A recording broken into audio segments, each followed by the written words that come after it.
தோழர்களுக்கு வணக்கம். மிக சிறப்பான ஒரு கவியரங்கம் இப்போது நடந்து முடிந்திருக்கிறது.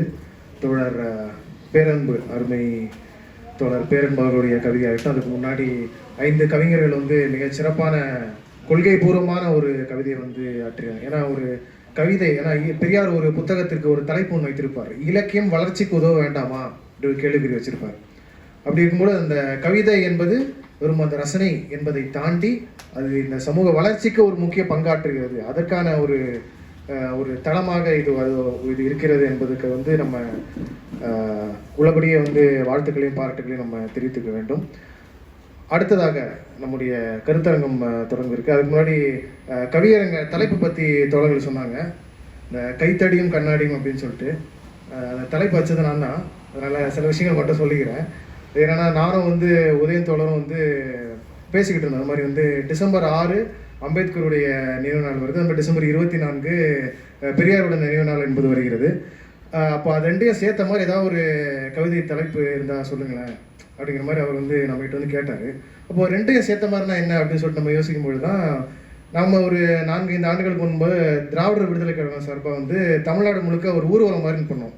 ஒரு பிரச்சாரம், ஜாதி ஒழிப்பு பிரச்சாரம், அந்த பகுத்தறி பிரச்சாரம் மாதிரி பண்ணோம். அப்போ பெரியாரையும் அம்பேத்கரையும் இணைத்து பண்ணலாம் அப்படிங்கிறதுக்காக அந்த ஊர்வலத்துக்கு பேரை என்ன வச்சுருந்தோம் அப்படின்னா, கைத்தடியும் கண்ணாடியும் அப்படின்னு சொல்லி ஒரு ஊர்வலம் பேர் வச்சு அது நடத்திருந்தோம். இப்போ உதயன் தோழர் கேட்டவுடனே எனக்கு யோசிக்கும்போது எனக்கு அது ஞாபகம் வந்தது. வந்தோடனே தோழர்கிட்ட சொன்னேன், தோழர் தலைப்பு எப்படி இருக்குது, பண்ணலாமா அப்படின்னு சொல்லிட்டு. நல்லா இருக்கு தோழர், இதையே தலைப்பை வச்சுக்கலாம் அப்படிங்கிற மாதிரி தோழர் சொல்லியிருந்தாரு. அந்த கருத்தை இங்கே பதிவு செய்ய விரும்புகிறேன். அடுத்து நம்ம கருத்தரங்கம் சுதந்திர போராட்டத்தில் பெரியாருடைய பார்வை என்னவாக இருந்தது, அம்பேத்கருடைய பார்வை என்னவாக இருந்தது என்பதை பற்றி தான் நம்ம இந்த கருத்தரங்கத்தில் நம்ம தோழர் இந்திரகுமார் தோழரை பேச இருக்கிறார். அந்த ஏன்னா நம்ம ஒவ்வொரு இயக்கத்துக்கும் ஒரு பார்வை இருக்கும், ஒவ்வொரு இசத்துக்கும் ஒரு பார்வை இருக்கும். இப்போ தேசம் என்பதற்கான வரையறைக்கு பெரியாரியம் வேற மாதிரியான வரையறை இருக்கும். இது அம்பேத்கரியம்னா அதில் ஒரு சின்ன மாறுபாடுகள் இருக்கும். மார்க்சியம்னு பார்த்தீங்கன்னா அங்கே தேசத்துக்கான வரையறை என்பது கொஞ்சம் வித்தியாசமாக இருக்கும். இப்போ எல்லாத்துலேயுமே அதே மாதிரி இயக்கங்களே எடுத்துக்கிட்டால் கூட பெரியாரை பின்பற்றக்கூடிய இயக்கங்களே பார்த்தீங்கன்னா தேர்தல் அரசியலுக்கு போகக்கூடிய இயக்கங்களுடைய அந்த தேசம் குறித்த பார்வை, சுதந்திர போராட்டம் குறித்த பார்வை என்பது வேற மாதிரி இருக்கும். தேர்தல் அரசியல் பங்கெடுக்காத இயக்கங்கள், வெளியே இருக்கக்கூடிய இயக்கங்களுடைய அந்த சுதந்திரம் பற்றிய பார்வை, தமிழ்நாடு குறித்த பார்வை, தனித்தமிழ்நாடு குறித்த பார்வை எல்லாம் வேற மாதிரி இருக்கும். அங்கே சுயாட்சினா இங்கே தனிநாடாக இருக்கும். அந்த மாதிரி நிறைய வேறுபாடுகள் இருக்கும். ஆனால் நோக்கம் ஒன்றா தான் இருக்கும்.